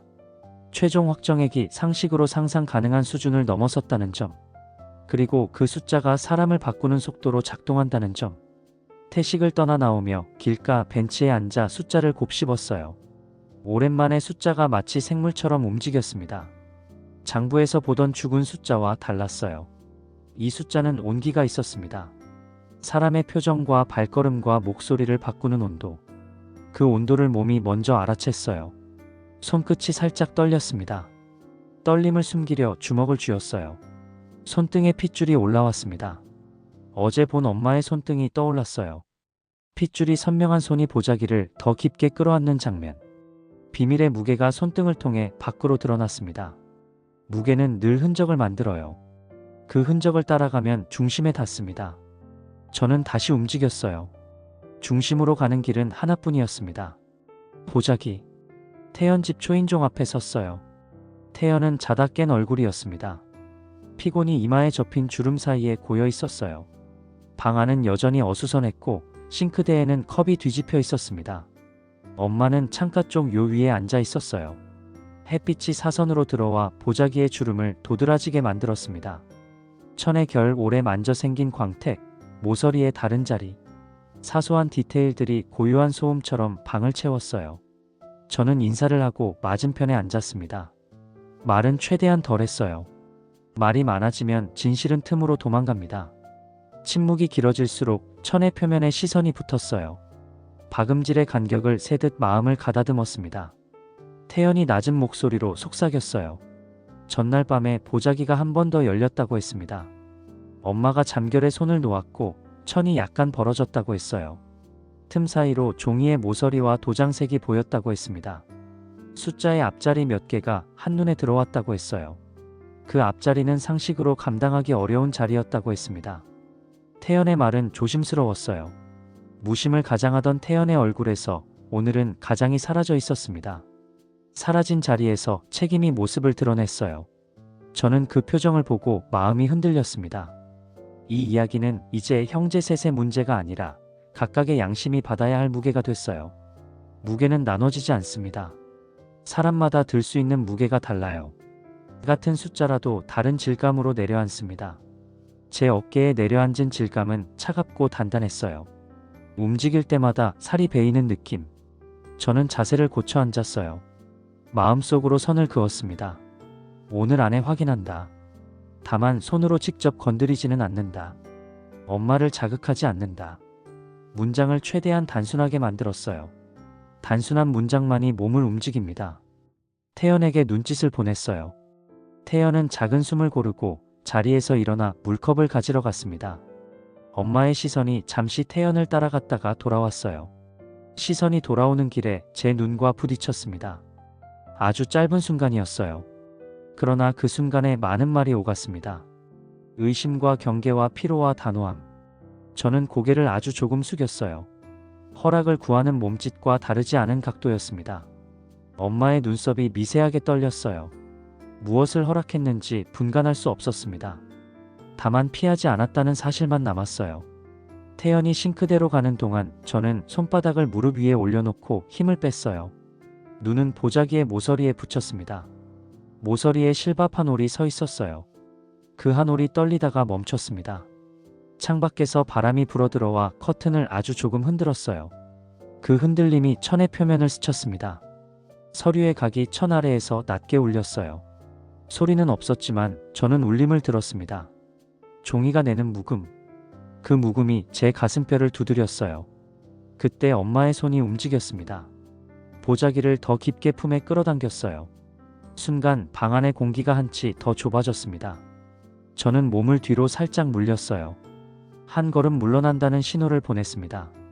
신호 뒤에 마음을 달래는 말들을 붙였어요. 아직 아니다. 아직 아니다. 그 말이 겨우 제 호흡을 이어줬어요. 오후가 되어 태식에게서 메시지가 왔어요. 오늘 밤 3시 보자고 했습니다. 장소는 태식이 잡겠다고 했어요. 메시지의 문장 끝에 자신감이 붙어 있었습니다. 이미 결론에 다가간 사람의 속도였어요. 그 속도는 때로 사고를 부릅니다. 저는 휴대폰을 내려놓고 창밖을 봤어요. 옆동 옥상에 햇빛이 부서졌습니다. 빛이 사람 없이 흔들렸어요. 오늘 밤의 장면이 눈앞에 떠올랐습니다. 오래된 탁자, 셋의 눈, 그리고 보자기. 셋 중 누구도 리더가 아니었어요. 그러나 숫자는 언제나 리더를 만듭니다. 리더가 되려는 마음이 생기는 순간 사람은 어조를 바꿔요. 태식의 어조가 이미 바뀌어 있었습니다. 저는 경계를 올렸어요. 경계는 무게를 견디는 보조기입니다. 보조기가 없으면 척추가 휘어져요. 해가 기울 무렵 엄마가 다시 중얼거렸어요. 이번에는 문장이 조금 길었습니다. 집은 금방 바뀐다. 다음에 타이밍을 놓치면 후회한다가 붙었어요. 저는 그 말을 머릿속에서 여러 번 분해했습니다. 금방이라는 단어를 떼어내려 놓고 타이밍이라는 단어를 손에 올려봤어요. 두 단어가 서로를 끌어당겼습니다. 끌어당김의 중심에는 선택이 있었어요. 선택은 늘 위험합니다. 선택은 동시에 누군가의 상실을 만들어요. 저는 고개를 떨구고 숨을 골랐습니다. 그리고 아주 작게 고개를 끄덕였어요. 오늘 밤은 피하지 않는다. 피하지 않되 무너지지도 않는다. 그 두 문장을 동시에 품고 자리에서 일어났습니다. 집으로 돌아와 잠깐 눈을 붙이려 했지만 잠은 오지 않았어요. 부엌의 시계 초침이 규칙적으로 뛰었습니다. 규칙이 위로가 되지 않았어요. 규칙이 오히려 압박이 됐습니다. 초침 소리 사이사이에 숫자들이 끼어들었어요. 앞자리 180. 혀끝으로 숫자를 굴리니 금속 맛이 났습니다. 금속 맛은 언제나 현실의 맛이에요. 저는 물을 한 잔 마시고 거울 앞에 섰어요. 눈동자의 흔들림을 없애려 했지만 쉽지 않았습니다. 흔들림을 억지로 멈추면 얼굴 전체가 굳어요. 굳은 얼굴은 거짓말을 부릅니다. 거짓은 상황을 망쳐요. 저는 힘을 빼고 어깨를 늘어뜨렸어요. 숨을 깊게 들이마셨습니다. 그리고 마음속으로 마지막 확인을 했어요. 오늘 밤. 단어를 머릿속에서 한국말로 바꾸지 않았습니다. 외국말은 감정을 흐리게 만들어요. 흐릿함 속에서 사람은 도를 넘지 않습니다. 스스로를 속이는 얕은 요령이 오늘은 필요했어요.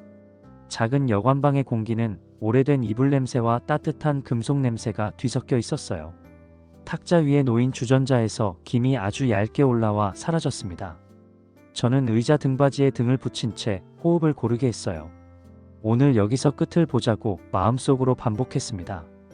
끝이라는 단어는 위험했어요. 그러나 미루기를 더는 견딜 수 없었습니다. 태식은 이미 눈빛을 다져왔고 태연은 손가락을 맞부딪히며 불안을 달래고 있었어요. 엄마는 탁자 옆에 쪼그려 앉아 보자기를 품었습니다. 손등에 핏줄이 솟아 있었고 손톱 밑에는 어둡고 오래된 먼지가 끼어 있었어요. 순간 어릴 적 기억이 스쳤습니다. 겨울밤 이불 속에서 엄마 손등을 베개 삼아 잠들던 순간들. 그 손등 위를 지나간 세월의 결이 오늘따라 더 거칠게 다가왔어요. 저는 탁자 모서리에 손바닥을 올렸어요. 차갑고 건조한 느낌이었습니다.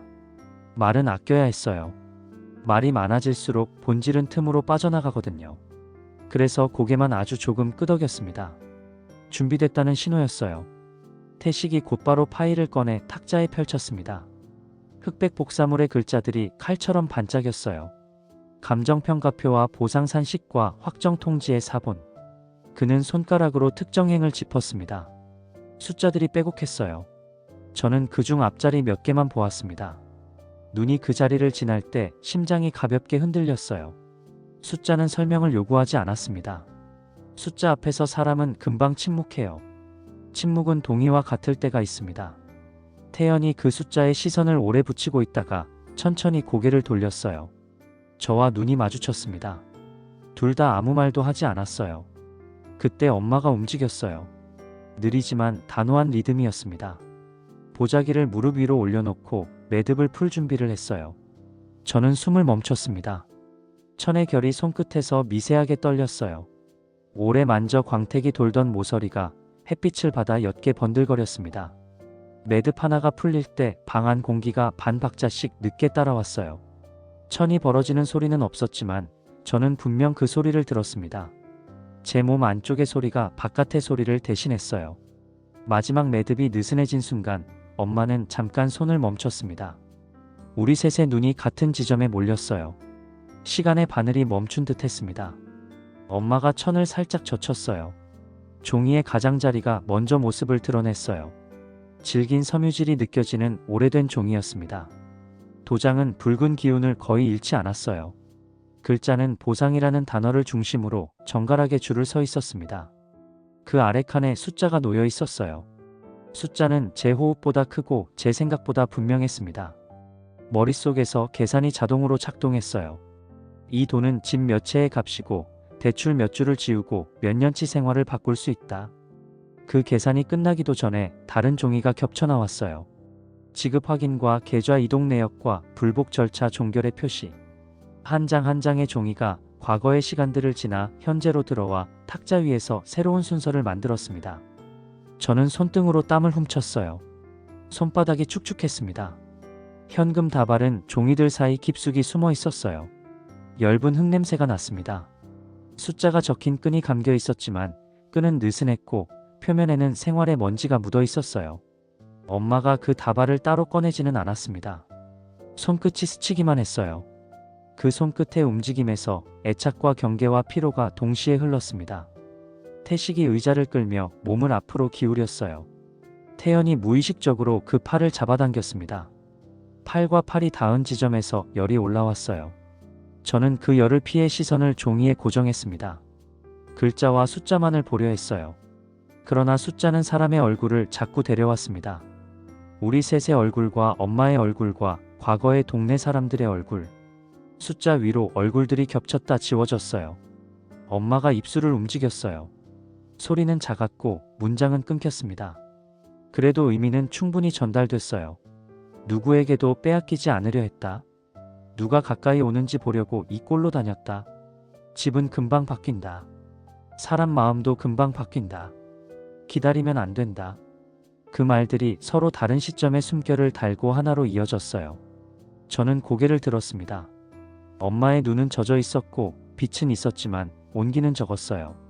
오래된 광석처럼 단단하고 무거운 눈빛이었습니다. 그 눈빛이 마음의 바닥을 눌렀어요. 태식이 조심스레 제안을 꺼냈어요. 안전한 보관처, 전담 관리, 공식 절차. 단어들이 직선으로 나열됐습니다. 직선은 설득의 모양이에요. 태연이 고개를 저으며 말했다는 모양새를 지었습니다. 가족이 먼저다. 욕심을 줄이자. 나눌 건 나중에 생각하자. 그의 문장은 동그라미의 모양을 하고 있었어요. 동그라미는 망설임의 모양입니다. 저는 그 사이에서 서류의 구석을 다시 읽었어요. 지급 확정 날짜 아래 작은 글씨로 적힌 경과와 항목과 도장의 흔적. 잉크가 번진 곳. 번짐은 서두름의 흔적이에요. 그 흔적을 보자 갑자기 몸 안에서 휘청임이 올라왔습니다. 우리의 대화가 이미 늦었다는 자각. 잉크는 이미 말랐어요. 말라붙은 자리 위에 우리가 늦게 도착했습니다. 엄마가 보자기를 다시 끌어안았어요. 종이들이 천 아래로 들어갔습니다. 천이 덮이는 순간 방 안 공기가 원래의 자리로 돌아왔어요. 그러나 원래라는 단어는 이미 허상에 가까웠습니다. 이 방에 들어온 순간부터 원래라는 건 없어졌어요. 저는 의자를 뒤로 밀어 살짝 물러났습니다. 몸을 뒤로 빼며 마음을 앞으로 세웠어요. 말이 가볍지 않게 속을 다졌습니다. 제 차례가 왔다는 걸 알았어요. 저는 단순하게 말했다는 형태의 마음을 굳혔습니다. 지금 당장 결정을 내리지 말자. 엄마가 원하면 엄마가 정하게 두자. 대신 최소한의 안전만 만들자. 안전이라는 단어를 입안에서 굴리니 모래가 씹혔어요. 안전은 늘 누군가의 두려움을 먹고 자랍니다. 어느새 저녁이 깊었어요. 창틀 위로 어둠이 올라왔습니다. 복도에서 발소리가 지나갔어요. 얇은 벽을 통과한 타인의 시간이었습니다. 우리는 잠깐 말을 멈췄어요. 그 침묵 속에서 저는 각자의 호흡을 셌습니다. 엄마의 호흡은 얕고 일정했어요. 태식의 호흡은 때때로 튀었습니다. 태연의 호흡은 길게 끌렸다가 툭 끊겼어요. 저는 제 호흡을 고의로 느리게 했습니다. 느림은 판단을 늦춰요.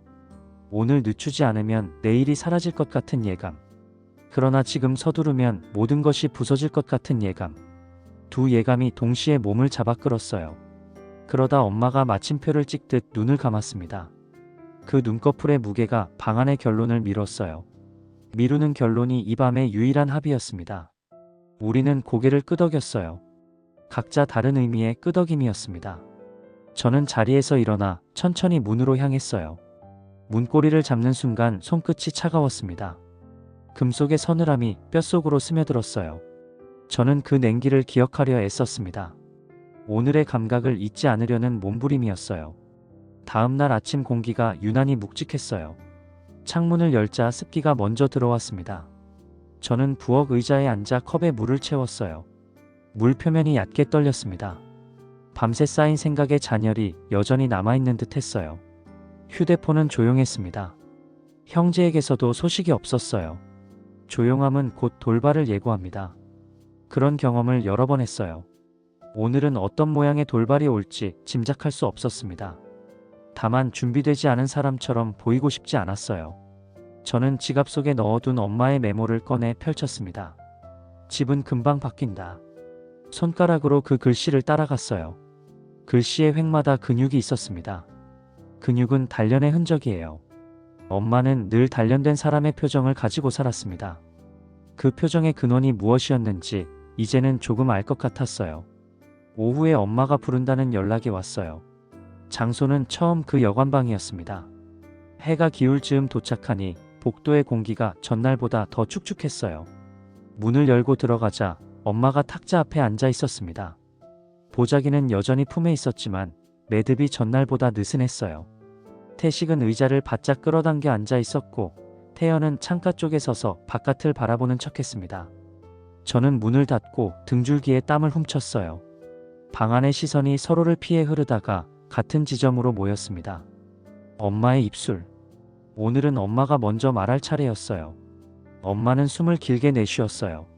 목소리는 낮았고 문장은 끊어졌다 이어졌습니다. 그래도 핵심은 분명했어요. 살아온 시간 내내 빛과 체면과 억울함을 함께 들고 걸었고 아무도 제대로 묻지 않았고 묻는 사람도 없었고 그래서 스스로 묻고 스스로 답했다는 이야기였습니다. 보상이 확정되던 날 사람들의 입이 동시에 열렸고 축하와 시기와 궁금증이 섞인 말들이 쏟아졌고 그 말들이 다리처럼 건너와 속으로 들어와 박혔다는 이야기였어요. 그래서 그 다음 날부터 일부러 몰골을 낮췄다는 이야기. 실제로 낮은 사람이 아니라 낮게 보이는 사람으로 자기 자신을 바꿔버렸다는 고백이었습니다. 그렇게 해야만 진짜 마음이 보일 거라고 믿었다는 고집. 누가 손을 먼저 내미는지, 누가 눈을 먼저 피하는지, 누가 제가 들고 있는 보자기의 무게만 보는지 확인하고 싶었다는 결심. 저는 그 말들을 한 줄씩 받아 적었어요. 적는 동안 마음 어딘가가 빠르게 식었습니다. 뜨거웠던 욕망이 식었다는 뜻은 아니었어요. 뜨거움과 차가움이 동시에 올라왔습니다. 차가움은 판단을 날카롭게 해요. 엄마의 선택은 잔인했습니다. 그러나 잔인함이 아니고서는 드러나지 않는 마음들이 세상에는 분명 존재했어요. 태식의 표정은 굳어 있었고 태연의 눈동자는 흔들렸습니다. 우리 셋은 각자 다른 방식으로 같은 벽에 부딪혔어요. 엄마의 벽. 오래전부터 있었지만 우리가 못 본 벽이었습니다. 벽에는 작은 흠집들이 있었어요. 흠집은 대부분 가족이 낸 것이었습니다. 그 사실을 인정하는 순간 목 안쪽이 쓸렸어요. 엄마는 말을 멈추고 보자기를 탁자 위에 놓았어요. 매듭을 아주 천천히 풀었습니다. 전날과는 다른 리듬이었어요. 체념이 아니라 정리의 리듬이었습니다. 천이 벌어지자 종이들이 다시 빛을 받았어요. 엄마가 서류 한 장을 꺼내 우리 앞에 밀어놓았습니다. 지급 확인서의 복사본이었어요. 엄마는 손가락으로 작은 못자국 같은 자리를 가리켰습니다. 종이 위에 생긴 미세한 구멍이었어요. 이건 오래전 못으로 벽에 걸어둔 흉터라고 설명했습니다. 그 시절 이 서류는 자랑이 아니라 경계의 대상이었고, 그래서 벽의 가장 어두운 자리에 걸어두었다고 했어요. 누구도 보지 못하는 자리. 그러나 자기 자신은 매일 볼 수 있는 자리였습니다. 매일 보면서 다짐했다고 했어요. 언젠가 이 종이를 내려놓을 때가 오면 그때는 제가 고른 방식으로 내린다고. 태식이 그 말을 듣고 몸을 앞으로 더 기울였어요. 제안을 정제해서 다시 꺼내놓았습니다. 계좌로 옮기고 명의와 비밀을 정리하고 분배의 원칙을 단단히 만들자고 했어요. 말의 구조가 완벽했습니다. 완벽함은 때로 불안해요. 빈틈이 없을수록 호흡이 막힙니다. 태연은 고개를 좌우로 천천히 흔들었어요. 나누는 일은 좋은 일이지만 나누기 전에 묻는 일이 남아있다고 했습니다. 엄마가 왜 낮은 몰골을 택했는지, 왜 우리 집을 순서대로 돌았는지, 왜 지금 이 시간을 선택했는지. 질문은 길지 않았지만 울림이 컸어요. 저는 두 사람의 말 사이에서 단어들을 추렸습니다. 정리와 분배와 질문. 그 셋을 동시에 잡을 수 없다는 사실이 명확해졌어요. 잡으려다 보면 반드시 하나가 떨어집니다. 엄마는 마지막으로 짧게 덧붙였어요. 집은 금방 바뀐다 뒤에 그러나 사람의 본성은 그렇게 금방 안 바뀐다를 붙였습니다. 그래서 기다리지 않으려 했다고. 기다리면 본성이 다시 제자리로 돌아가니까. 저는 그 문장을 속으로 3번 반복했어요. 반복할수록 목이 말랐습니다. 물을 한 모금 마시니 컵의 테두리에서 금속 맛이 났어요. 금속 맛은 끝을 알리는 신호처럼 느껴졌습니다. 엄마가 보자기를 다시 묶었어요. 매듭은 이번에 아주 단단했습니다. 단단함 속에 어떤 결말이 숨어 있는지 알 수 없었어요. 다만 제 손이 슬그머니 주머니 속 메모를 더 세게 움켜쥐고 있었습니다. 종이가 손바닥에서 주름을 만들었어요. 주름마다 글씨의 잔상이 찍혔습니다. 금방이라는 단어가 피부에 남았어요. 방을 나와 복도를 걸었어요. 계단참 창문으로 저녁빛이 스며들었습니다. 먼지가 떠다녔어요. 저는 난간에 손을 얹고 아래를 내려다봤습니다. 바닥까지 이어지는 계단이 짧게 끊겨 보였어요. 끊김은 착시입니다. 그러나 그 착시가 현실을 움직여요. 오늘의 착시는 내일의 선택으로 이어질 것 같았습니다. 내일 우리가 어떤 얼굴로 만나게 될지, 보자기가 어디에 놓이게 될지, 숫자가 어떤 어조로 우리를 부를지 알 수 없었어요. 모르는 상태가 오래 이어질 것 같았습니다. 오래 이어지는 모름이 사람을 가장 조용하게 만들어요. 저는 그 조용함을 몸에 걸쳤습니다. 걸친 채로 천천히 계단을 내려갔어요. 발소리가 낮게 울렸습니다. 울림이 금방 사라졌어요. 금방이라는 단어가 다시 떠올랐다가 이번에는 아무 말도 남기지 않고 사라졌습니다. 그날 밤 늦게 집에 돌아오자 아내가 거실에 앉아 있었어요. 불은 꺼져 있었고 스탠드 불빛만 희미하게 켜져 있었습니다. 아내는 저를 똑바로 보며 말했어요. 당신 뭔가 숨기고 있지 않냐고. 저는 얼어붙은 채 가만히 섰습니다. 무슨 말이냐고. 억지로 웃으며 넘기려 했지만 아내의 눈빛은 흔들리지 않았어요. 당신 엄마 그냥 떠돌아다니는 게 아니잖냐고, 무슨 일이 있는 거냐고 물었습니다. 저는 대답을 못했어요. 입을 열면 모든 게 쏟아져 나올 것 같았거든요. 아내는 더 다그치지 않았습니다. 대신 긴 한숨을 내쉬며 방으로 들어갔어요. 그러나 그 뒷모습이 더 무거운 질문 같았습니다. 저는 소파에 앉아 머리를 감싸쥐었어요. 마음속에서 보자기와 아내의 눈빛이 겹쳐졌습니다. 어느 쪽도 피할 수 없었어요. 잠을 청하려 했지만 눈을 감으면 엄마의 목소리가 들렸어요. 집은 금방 바뀐다. 기다리면 안 된다. 그 말이 제 귀에 맴돌았습니다. 저는 벌떡 일어나 부엌 불을 켰어요. 시계 초침 소리가 귓가를 때렸습니다. 초침 사이사이에 숫자가 끼어들었어요. 180. 그 숫자가 전광판처럼 번쩍였습니다. 다음 날 출근길에 휴대폰을 들여다봤어요. 태식에게서 메시지가 와 있었습니다. 이제 결론 내야 한다는 단호한 문장이었어요. 저는 그 문장을 읽으며 머릿속이 아득해졌습니다. 도망치고 싶으면서도 한편으로는 모든 걸 마주하고 싶었어요. 욕망과 두려움이 동시에 제 목을 조였습니다. 회사에 도착했지만 하루 종일 아무것도 손에 잡히지 않았어요. 부장 목소리가 귀에 들리지 않았습니다. 머릿속에서는 오직 하나, 엄마의 보자기만 맴돌았어요. 집에 돌아왔을 때 아내가 다시 물었습니다. 언제까지 그 얘기 피할 거냐고. 저는 대답하지 않았어요. 그냥 고개를 떨군 채 신발만 벗었습니다. 아내는 한숨을 내쉬며 방으로 들어갔어요. 거실에 혼자 남은 저는 오래 앉아 있었어요. 집안이 고요했지만 그 고요가 저를 짓눌렀습니다. 결국 저는 결심했어요. 더는 미룰 수 없다고. 확인해야 한다고. 제 손으로 직접. 그 결심이 들려오는 순간 몸이 얼어붙는 듯 떨렸어요. 하지만 동시에 이상하게 마음 한쪽이 가벼워졌습니다. 결정을 내렸다는 것만으로도. 아내의 의심은 계속 커져갔어요. 제가 집에 있어도 없는 것 같다고, 전화를 받을 때 목소리가 이상하다고, 밤에 잠꼬대를 한다고 했습니다. 실제로 저는 꿈에서도 보자기를 보고 있었어요. 천을 풀려고 손을 뻗으면 멀어지고 가까이 가려고 하면 또 멀어지는 꿈. 그 꿈 속에서 엄마의 목소리가 들렸어요. 기다리면 안 된다고. 아내는 점점 더 직설적으로 물었어요. 당신 엄마가 돈을 가지고 있는 거 아니냐고. 그래서 형제들이 다 모이는 거 아니냐고. 저는 그때마다 아무것도 모른다고 했지만 목소리에 힘이 없었어요. 거짓말은 언제나 목소리부터 배신합니다. 아내도 그걸 알고 있었어요. 어느 날 밤 아내가 제 지갑을 뒤지는 걸 봤어요. 그 안에서 엄마의 메모를 꺼내 읽고 있었습니다. 집은 금방 바뀐다. 아내가 그 글씨를 보며 표정이 굳어졌어요. 이게 뭐냐고 물었지만 저는 대답할 수 없었습니다. 그냥 아무것도 아니라고, 오래된 메모일 뿐이라고 얼버무렸어요. 하지만 아내는 이미 눈치챘어요. 엄마에게 뭔가 있다는 걸. 그리고 그것이 우리 가족에게 큰 변화를 가져올 수도 있다는 걸. 아내의 눈빛이 점점 날카로워졌습니다. 동시에 두려움도 커져갔어요. 변화가 좋은 방향일지 나쁜 방향일지 알 수 없다는 불안감 말이에요. 저는 그런 아내를 보며 더욱 괴로웠어요. 진실을 말하자니 아직 확실하지 않았고 계속 숨기자니 가정이 흔들렸습니다. 그 사이에서 저는 점점 더 작아져 갔어요. 회사에서도 집에서도 어디서든 온전한 저 자신이 될 수 없었습니다. 밤마다 아내와 저는 서로 다른 꿈을 꾸었어요. 아내는 우리가 갑자기 부자가 되는 꿈을 꾸기도 했고 반대로 가족이 완전히 망하는 꿈을 꾸기도 했다고 했어요. 저는 여전히 보자기를 열려고 하는 꿈만 반복해서 꾸었습니다. 그리고 그 꿈에서 깰 때마다 등에 식은땀이 흘러 있었어요. 결국 아내가 마지막 통보를 했어요. 일주일 안에 진실을 말하지 않으면 아이들을 데리고 친정에 가겠다고.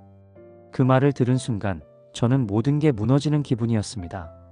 엄마의 비밀을 지키려다가 제 가정마저 잃을 수도 있다는 두려움이 밀려왔어요. 하지만 여전히 확실한 건 아무것도 없었습니다. 단지 의심과 추측만 있을 뿐이었어요. 그 불확실함 속에서 저는 점점 더 깊은 수렁에 빠져들고 있었습니다. 여관 2층 복도는 눅눅한 곰팡이 냄새가 배어 있었어요. 오래된 형광등 불빛이 깜빡거리며 균열난 벽지를 비췄습니다. 방 앞에 섰을 때 안에서 낮은 말소리가 새어나왔어요. 저는 손잡이를 돌리고 들어섰습니다. 작은 탁자 위에 싸구려 전기 주전자가 놓여 있었고 그 옆에 보자기가 올려져 있었어요. 엄마는 그 옆에 앉아 있었고 태식과 태연이 이미 자리를 잡고 있었습니다. 공기가 눅눅하게 무거웠어요. 우리는 눈인사조차 제대로 하지 않았어요. 탁자 가운데 놓인 보자기가 이미 모든 말을 대신하고 있었거든요. 태식이 먼저 입을 열었습니다. 이제 숨길 게 없잖냐고, 이걸 어떻게 할 건지 정해야 된다고 했어요. 그의 목소리는 낮지만 단호했습니다. 태연이 곧바로 받아쳤어요. 정하다니 그건 엄마 거라고, 우리가 정할 게 없다고 했습니다. 두 사람의 말이 부딪히자 방 안 온도가 한순간에 올라갔어요. 저는 말없이 둘을 번갈아 보았습니다. 제 가슴 안에서도 무언가 끓어오르고 있었어요. 엄마는 묵묵히 밥알을 씹듯 고개를 숙이고 있었어요. 그러나 그 침묵이 더 큰 압박이었습니다. 저는 손을 탁자에 올리고 낮게 말했어요. 확인부터 하자고, 그래야 무슨 얘기를 하든 할 수 있지 않겠냐고. 제 목소리에 태식은 고개를 끄덕였지만 태연은 이를 악문 듯 고개를 저었어요. 안 된다고, 그건 선 넘는 거라고 했습니다. 순간 엄마가 손을 움직였어요. 보자기를 살짝 끌어안았습니다. 그 작은 움직임만으로도 우리 셋은 입을 다물었어요. 방 안의 공기가 정지한 것 같았습니다. 저도 모르게 숨을 삼켰어요. 그때 엄마가 아주 천천히 고개를 들었습니다. 눈빛은 피곤했지만 선명했어요. 아무 말도 하지 않았지만 그 눈빛만으로도 많은 걸 말하는 듯 했습니다. 태식은 더 이상 참지 못했어요. 목소리를 높였습니다. 엄마, 이건 그냥 돈 문제가 아니잖냐고. 우리 삶이 달려있는 문제라고 했어요. 순간 태연이 벌떡 일어났습니다. 돈 때문에 삶이 달라지냐고. 아니, 달라져봤자 뭐가 달라지는데, 다 망가질 뿐이라고 소리쳤어요. 두 사람의 고성이 방안을 흔들었습니다. 저는 두 손으로 관자놀이를 짚었어요. 소리가 심장을 두드리는 것 같았어요. 엄마는 다시 고개를 숙였어요. 아무 대답도 하지 않았습니다. 그러나 그 침묵이 오히려 가장 무겁게 우리를 누르고 있었어요. 결국 태식이 주저앉으며 한숨을 내쉬었습니다. 태연은 등을 돌리고 창가에 섰어요. 저는 그 사이에서 머리가 멍해졌습니다. 눈앞에 보자기가 점점 더 커져 방을 가득 채우는 것 같았어요. 그 무게가 형제 셋을 압도하고 있었습니다. 태식이 다시 입을 열었어요. 형들 이렇게 있으면 안 되잖냐고. 결국 누군가는 결정을 내려야 한다고 했습니다. 태연이 돌아서며 말했어요. 결정이라니, 그런 식으로 접근하는 게 잘못이라고. 엄마 마음을 먼저 알아야 한다고 했어요. 저는 두 사람의 말을 들으며 깨달았습니다. 우리는 이미 갈라져 있었어요. 돈을 보기 전부터 이미. 그때 엄마가 입을 열었어요. 목소리는 작았지만 또렷했습니다. 너희들이 원하는 게 뭔지 다 안다고. 하지만 원하는 것과 받을 자격이 있는 건 다르다고. 그 말이 방 안에 떨어지자 우리는 모두 말을 잃었어요. 받을 자격? 그 단어가 가슴에 박혔습니다. 태식이 떨리는 목소리로 말했어요. 엄마, 우린 아들이잖냐고. 그것만으로도 자격이 있는 거 아니냐고. 엄마는 고개를 저었어요. 아들이라는 이유만으로는 부족하다고. 진짜 아들이 되어야 한다고 했습니다. 그 말이 무슨 뜻인지 우리는 알고 있었어요. 하지만 인정하고 싶지 않았습니다. 태연이 무릎을 꿇고 엄마 앞에 앉았어요. 엄마, 우리가 뭘 잘못했는지 말해달라고. 고치겠다고. 바꾸겠다고 했습니다. 엄마는 태연의 머리를 쓰다듬었어요. 그리고는 조용히 말했습니다. 이미 늦었다고. 시험은 끝났다고. 저는 그 말을 듣고 온몸이 얼어붙는 걸 느꼈어요. 시험이 끝났다는 것은 결과가 나왔다는 뜻이었거든요. 그리고 그 결과는 우리가 원하는 것과 다를 수도 있었습니다. 방 안의 공기가 더욱 무거워졌어요. 우리는 각자 다른 생각에 잠겨 있었지만 모두 같은 두려움을 느끼고 있었어요. 엄마가 천천히 일어섰어요. 보자기를 다시 품에 안았습니다. 그리고는 우리를 한 번씩 바라봤어요. 그 시선 속에 실망과 안타까움, 그리고 결연함이 섞여 있었습니다. 저는 그 순간 알았어요. 이게 마지막이라는 걸. 다음에 만날 때는 모든 게 달라져 있을 거라는 걸. 형제 셋은 서로 다른 길을 걸을 수도 있다는 걸 말이에요. 엄마는 그날 이후 홀연히 사라졌어요. 여관방에 놓였던 보자기도, 매드 풀린 서류들도 어디론가 흔적조차 없이 사라졌습니다. 탁자 위에는 물이 반쯤 남은 컵 하나가 있었고 담요는 구겨진 채 벽에 기대어 있었어요. 그러나 엄마의 몸은 없었습니다. 우리가 아무리 찾아도 연락을 돌려도 행방은 끝내 알 수 없었어요. 저는 방 안을 오래 서성였어요. 창문 너머로 저녁빛이 뿌옇게 흘러들어왔습니다. 먼지 알갱이들이 금빛으로 떠다녔어요. 그 사이로 엄마의 목소리가 들려오는 것 같았습니다. 집은 금방 바뀐다. 저는 눈을 감았어요. 그 말이 머릿속에서 메아리 쳤습니다. 이제 그 말은 단순한 예언이 아니라 우리에게 남긴 마지막 문장 같았어요. 태식은 점점 말을 줄였어요.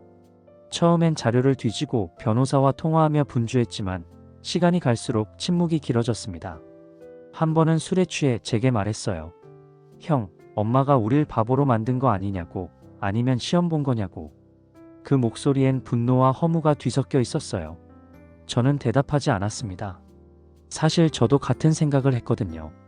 태연은 더 이상 자유로운 척하지 않았어요. 집안에 며칠씩 틀어박혀 있다는 소문이 돌았습니다. 가끔 전화를 걸면 대답 대신 한숨만 길게 들려왔어요. 그는 여전히 엄마가 남긴 말에 매달려 있었습니다. 기다리면 안 된다. 그 문장을 몇 번이고 반복하며 스스로를 갉아먹는 듯 했어요. 저는 매일같이 메모를 꺼내 읽었어요. 지갑 속에 있던 그 한 줄. 집은 금방 바뀐다. 글씨는 변하지 않았지만 그 뜻은 날마다 달라졌어요. 어떤 날은 위로처럼, 어떤 날은 저주처럼 들렸습니다. 밤이면 그 문장이 가슴 안쪽에서 살아 움직였어요. 숨을 고를 때마다 글자가 심장 박동에 맞춰 흔들렸습니다. 아내와의 대화도 줄었어요. 그녀는 여전히 제가 뭔가를 숨긴다고 믿었습니다. 맞는 말이었어요. 그러나 숨긴 것이 무엇인지 저조차도 확실히 알 수 없었어요. 돈인지, 엄마의 비밀인지, 아니면 제 안의 욕망인지. 정체를 알 수 없는 짐이 제 어깨에 계속 얹혀 있었어요. 세월이 조금 흘렀어요. 개발은 끝났고 동네 풍경은 완전히 달라졌습니다. 새로 지은 아파트 단지 사이로 제가 알던 집들은 흔적조차 남지 않았어요. 낡은 담벼락과 곰팡이 냄새나는 계단, 그 위에 앉아있던 엄마의 그림자까지도 모두 사라졌습니다. 저는 어느 날 혼자 그 자리에 갔어요. 철문은 이미 사라지고 깔끔한 놀이터가 들어서 있었습니다. 아이들이 웃으며 뛰어다니는 소리가 들렸어요. 그 소리 위로 엄마의 중얼거림이 겹쳐 들렸습니다. 기다리면 안 된다. 저는 눈을 감고 그 자리에 오래 서 있었어요. 발밑으로 바람이 스쳤습니다. 바람 속에서 흙냄새가 아주 잠깐 스며 나왔어요. 현금 다발에서 맡았던 바로 그 냄새였습니다. 집으로 돌아와 책상에 앉았어요. 지갑 속 메모를 다시 꺼냈습니다. 종이는 이미 닳아 모서리가 헤어져 있었어요. 글씨는 여전히 선명했습니다. 저는 펜을 들어 그 아래에 조그맣게 덧붙였어요. 사람 마음은 금방 안 바뀐다. 엄마가 남긴 문장 뒤에 제 문장을 붙였습니다. 그러나 그 순간 알았어요. 이 문장은 저를 위로하기 위한 게 아니라 제 무게를 더하는 문장이라는 걸. 창밖을 바라보니 불빛들이 줄지어 반짝였어요. 그 불빛 사이로 엄마의 뒷모습이 어른거렸습니다. 해진 코트와 슬리퍼, 품에 안은 보자기. 저는 한동안 시선을 떼지 못했어요. 눈을 깜빡이는 사이 그 모습은 어둠 속으로 사라졌습니다. 남은 건 고요뿐이었어요. 그 고요가 저를 삼켰어요. 저는 펜을 내려놓고 메모를 다시 접었습니다. 지갑에 넣으며 손끝에 종이에 거친 결이 닿았어요. 그 감촉이 마지막 인사처럼 느껴졌습니다. 엄마가 남긴 건 돈이 아니었어요. 숫자보다 무겁고 서류보다 오래 남을 무언가였습니다. 그러나 저는 끝내 그게 무엇인지 알 수 없었어요. 밤이 깊어졌어요. 집안은 고요했고 시계 초침만이 소리를 냈습니다. 저는 눈을 감았어요. 마지막으로 엄마의 목소리가 귓가에 스쳤습니다. 집은 금방 바뀐다. 그 뒤에 아무 말도 없었어요. 그리고 저는 홀로 남았어요. 빈자리가 가장 무겁게 느껴지는 순간이었습니다. 엄마는 끝내 우리에게 답을 주지 않았어요. 다만 질문만을 남겼습니다. 가족이란 무엇인지, 사랑이란 무엇인지, 그리고 진정한 효도란 무엇인지에 대한 무거운 질문들을 말이에요. 그 질문들 앞에서 저는 여전히 답을 찾지 못한 채 서 있었습니다. 180억이라는 숫자보다 훨씬 무거운 숙제를 안고 말이에요.